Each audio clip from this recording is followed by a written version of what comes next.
Hey, everybody.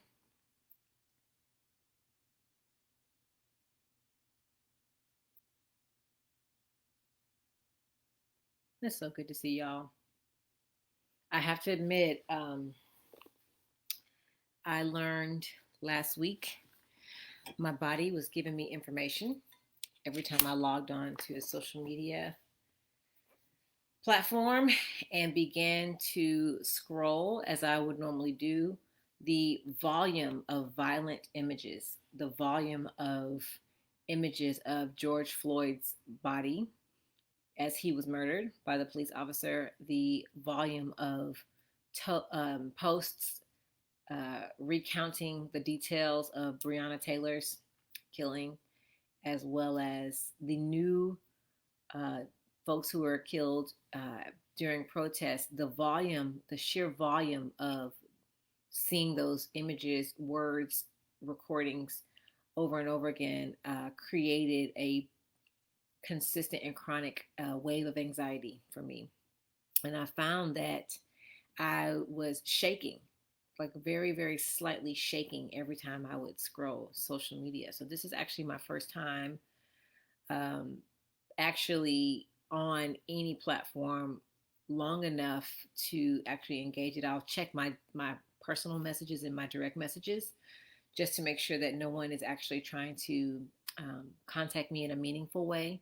However, I've been logging in just to check my messages and then logging off because my body has been talking to me about how I need to have new boundaries with social media. And so I just encourage you to listen to your body, listen to your intelligence. Your body is one of your intelligences, and it'll never lie to you. Your body will never lie to you. And that's what we're going to talk about a little bit today is how honest and truthful our bodies are, and whether or not we are in tune with being able to sit with the truth of our body intelligences. We actually have three brains. That is our head brain, our heart brain, and our gut brain.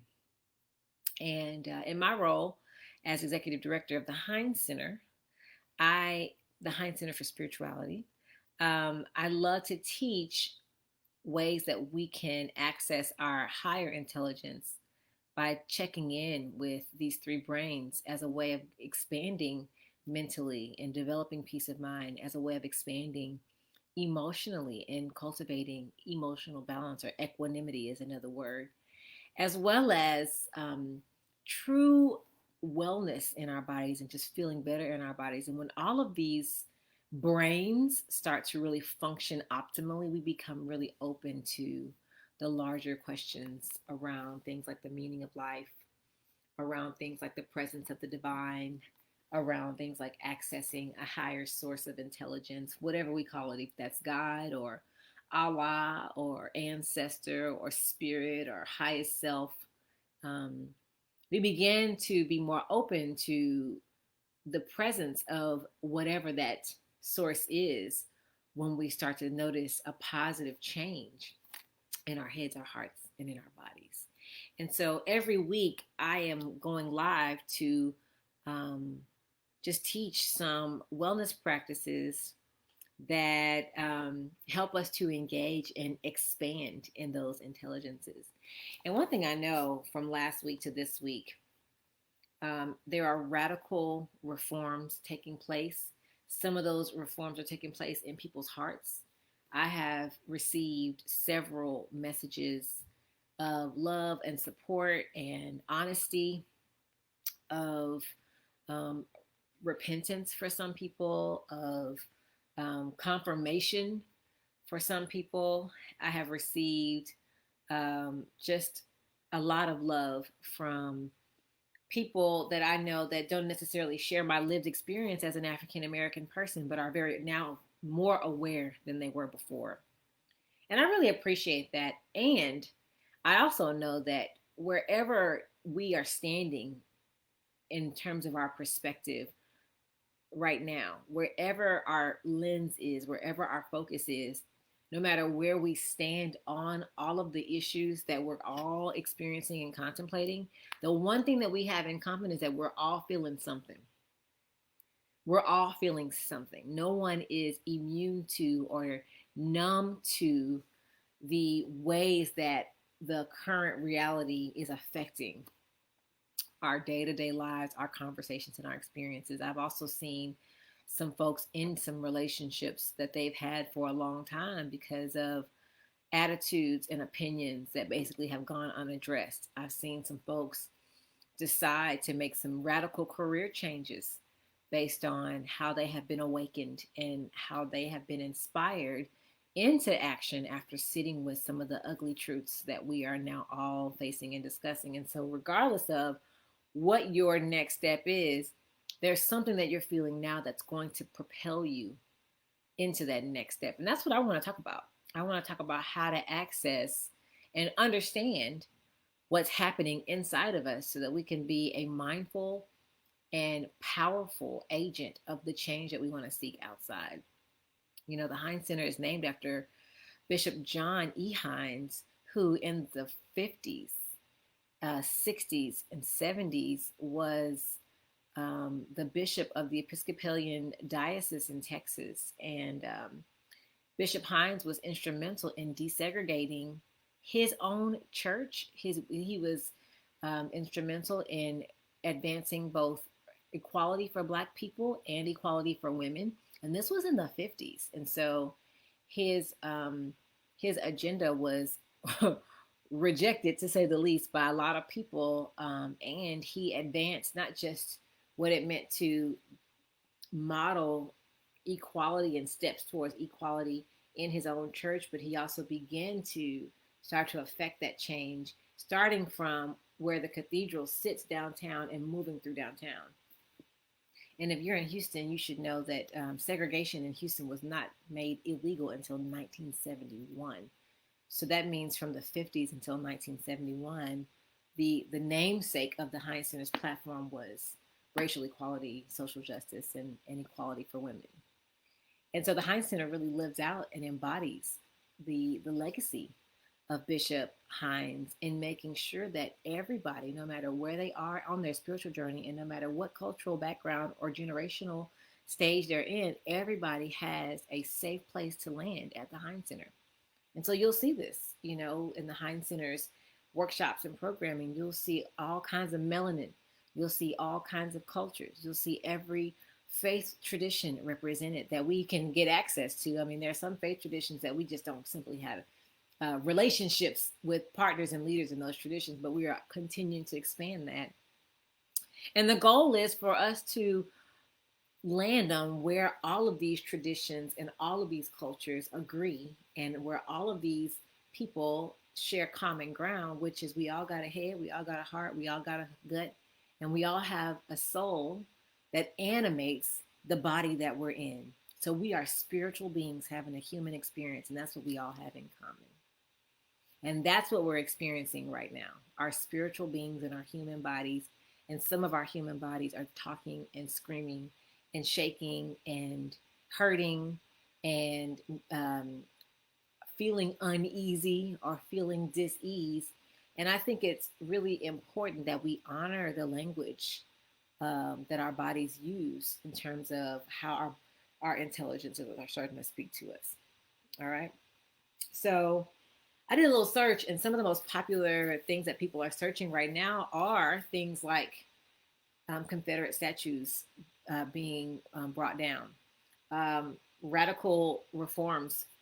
There are over 18,000 police departments in the United States, and several of those police departments are experiencing radical reform, change, a more intense investigation.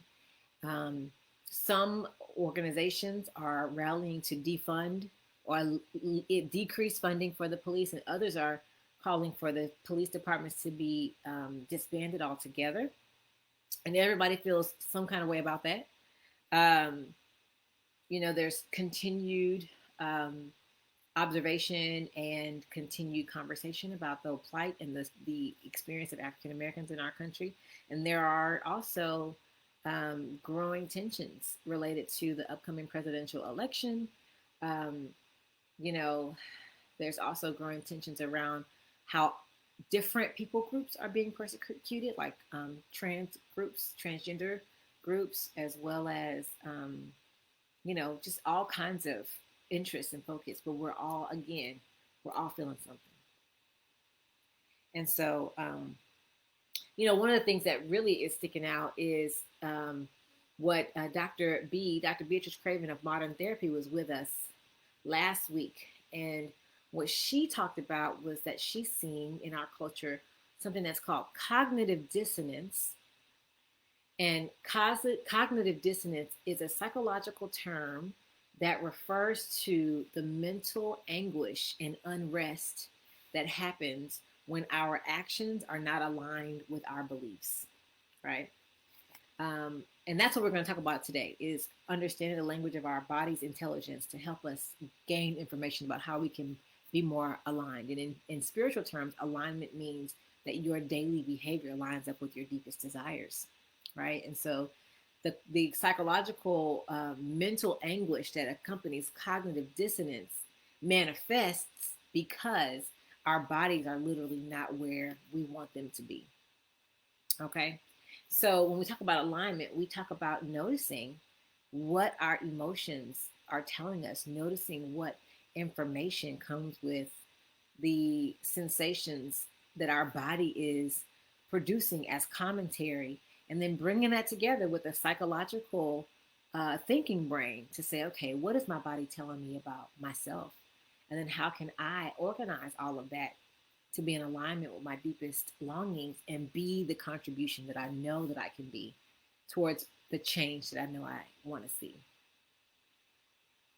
And I know that sounds like, whoo, that's a lot to accomplish. We only got about 15 minutes left because you only go live for 30 minutes. And that's why this is just the beginning of a larger course called the Spirituality of Wellness that the Heinz Center offers. And so you can go to our website and sign up for that course. We're going to talk about what it means to be in alignment, what it means to create, how we can apply spiritual practices to how we communicate, how we apply spirituality when it comes to enjoying things and experiencing pleasure. Um, and so that's a 6-module course, and we explore all those 3 brains. And if you want to sign up for it, you head over to the Heinz Center's website, click on special events and workshops, and it'll be there. And we'll go through all of these at a pace that is digestible. You can also sign up, and then we will send you the replays of each course, and you can actually take them at your own pace. So let's get into it. Talking about cognitive dissonance. Have you ever felt cognitive dissonance? Some people who stayed home from the protests may have felt cognitive dissonance. Some people may have felt like, oh, I was one of those people. I really wanted to show my support. I really wanted to be a voice and a presence. However, I live with an elder, and going out into a space where I could not control the social distancing at any time, that put me at risk for inhaling the droplets in the air that manifest in my body as a COVID-19 infection, and possibly bringing that home to my family, for me, created a resistance to my willingness to go out to protest. So while I saw the protests happening for my family's safety, I stayed home. And while I heard the protests and I heard the choppers from my window, because I live less than a mile from downtown, I just felt like, oh, I really want to do something. And I felt that in my chest. I felt it in my stomach. I felt uncomfortable. So that cognitive dissonance of really wanting to be a part of the change and not believing that it was best to put my actual body outside because of my unique living situation created a cognitive dissonance for me, because I was not able to act out in that moment what I truly believed, right? So think about what that looks like for you. In what ways have you been cognitively dissonant recently? Another way could possibly be that there are a lot of people posting really great, moving articles and memes and step-by-step ways to start to really become more mindful about what's happening. And as you know, as I said earlier, social media was making me have anxiety attacks and shake, so I had to log off. So then again, the cognitive dissonance, I want to be a part of this, communication to help people really not just understand, but actually activate what they understand through change and modified behavior. However, for my own mental health and sanity, I had to create some more boundaries with social media because it was stressing me out, right? So then how can I affect change in that way? And so what I did was I started to I nerded out.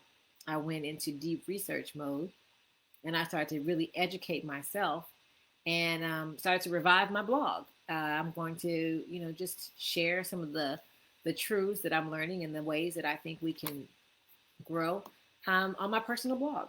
And there are people who go to my blog and read my blog, and they expect to hear me talk how I talk, and so it's a really great space to be able to share, right? Also through the way that I teach at the Heinz Center. So today's lesson is one of the ways that I decided to contribute. I said we are all experiencing cognitive dissonance. I would love for the Heinz Center not to be seen as a place to experience like this fast food kind of healing. I'd love for the Heinz Center to be a rest stop where you feel loved and held and restored on your journey of becoming the change that you want to see. I'd love for the Heinz Center to be like a gas station for your head, your heart, your gut, and your spirit, where you can get into the Heinz Center, you can fill up, you can give your vehicle all that it needs to continue the long path to change that we're all walking together. And so this experience is one of the ways that I hope to aid in change by creating a space where our spiritual, emotional, mental, and physical tanks can be filled as we continue to, make those forward steps towards the positive future that I know is possible for all of us. Um, so, one of the ways to get in alignment is to face and become familiar with ways that we're out of alignment, right? When we start to notice that the car is moving wobbly, when the car is steering too far to one side or another, then that's a sign that we need to take our car into a mechanic. The mechanic then inspects our tires and inspects all the parts of the car that I don't know the names of and says, yep, you're out of alignment. You need to get your car back into alignment. That's what we're doing right now. And there's a mindfulness practice that I learned from one of my first mindfulness teachers. Her name is Mickey Fine. And she is an expert. If you don't follow Mickey Fine on anything, follow her right now. She will teach you so much about how to really be at home and create a beautiful home inside your body. Mickey Fine taught me about progressive muscle relaxation as a tool for moving stress out of my body, but also listening to our bodies. And so I want us to engage in progressive muscle relaxation so that we can tune into all of our intelligences, including this big old brain that we live in called our bodies. All right. So I want you to come to a comfortable seat.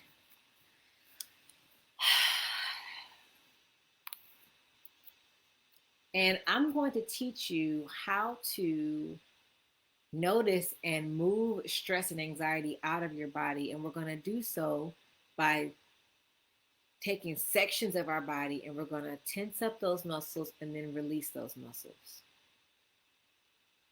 So we'll be becoming aware of how tense those things already are. And we'll become aware of the relief and the feelings that come with releasing each muscle. And we'll become aware of what our body is telling us in these different areas. So there are sometimes ways that we're holding on to pain, pinches, aches, discomfort, and we have lived with it for so long that we don't even realize it's happening.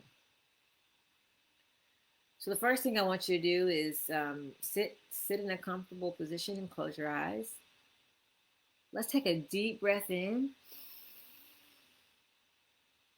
Noticing how we feel when we inhale, and then just take your breath and sigh it out. Do you feel any tension leaving your body? Take another deep breath in, this time holding it when you inhale. Pause. Now let it go, sigh it out. That's energy. That's real energy that you're breathing in and releasing from your body. One more time, another slow breath. Breathe in. Pause. and breathe out.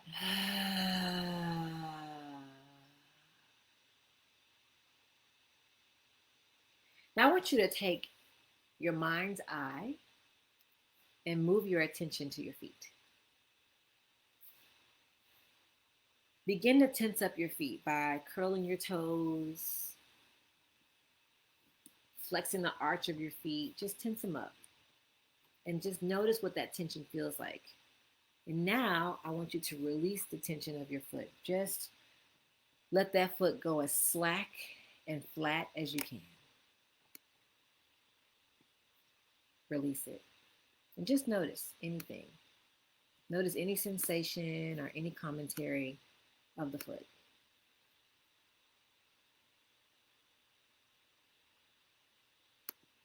Now do the same thing with your lower leg. Take your lower leg, and I want you to tense up the calf, the ankle area. Just flex those muscles. And notice the feeling of the tension, and then now slowly just melt that calf by relaxing it. And just notice.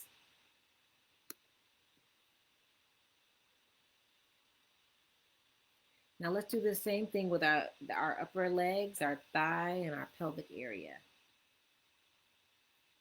Tightly squeeze your thighs together and squeeze the muscles of your pelvic area. Squeeze the muscles around your seat, your sit bones. Don't cause yourself any pain, but just squeeze them together. Now, slowly release them. And don't forget to breathe.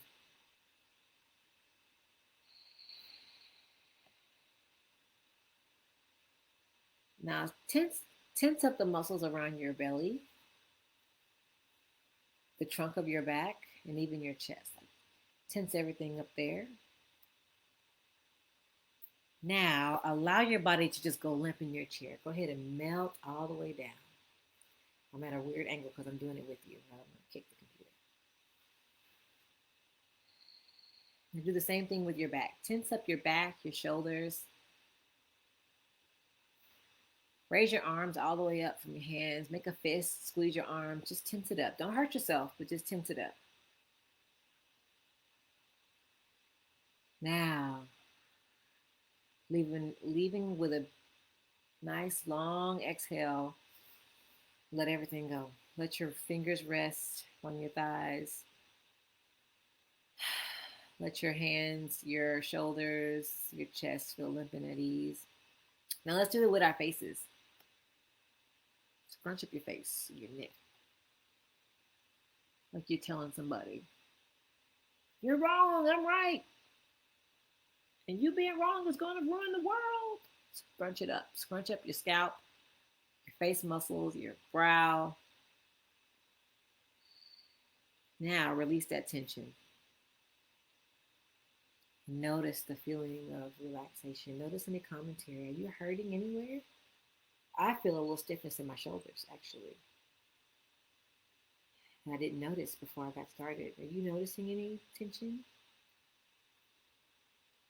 Now, sitting in your chair, I want you to tense up your whole body. Tense it up, everything from your toes, your feet, everything. And then starting with your eyebrow, your scalp, your face, your jaw, your neck and your shoulders. I want you to just start releasing your chest, your back, your stomach. Let your belly go fat and flat. Your hands.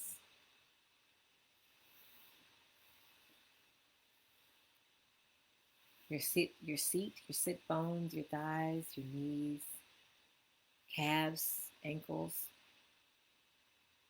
Let's just breathe for a little bit together. Breathing in, breathing out. Letting that chair fully support you.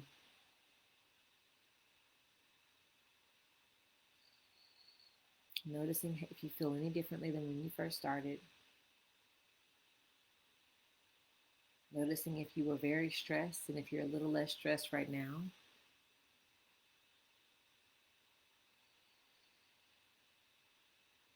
And if you are noticing stress and commentary, beginning to become curious about the source of that, if your back is hurting, if your throat is hurting, if your head is hurting, your shoulders, your abdomen, getting very curious about what may be the source.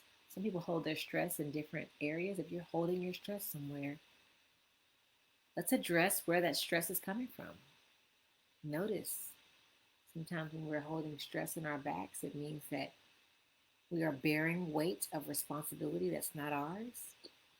Sometimes grinding our teeth or having soreness and stiffness in our jaws is reflective of things that we need to say that are going unsaid. Sometimes things like allergies and sinus issues. My doctor told me that my sinuses and allergies are a manifestation of my body crying, and I need to figure out what's making my body cry. Some kind of stress is happening that I'm not using my tears to purge, so my body is doing it anyway. I have this book that I printed out that my friend Kiana gave me, which is by the author Louise Hay. And this is a great directory for how to understand sensations in your body. Louise Hay was healed of cancer. And for instance, I'll just give you an example of um, how she categorizes different pains and sensations. And she says that back problems represents the support of life, and that sometimes lower back problems represent a fear of money or a lack of financial support. Middle back issues and middle back sensations may represent guilt, um, feeling stuck in an area that you want to get off of your back. And then upper back, a lack of emotional support, feeling like you're unloved or holding back love. Um,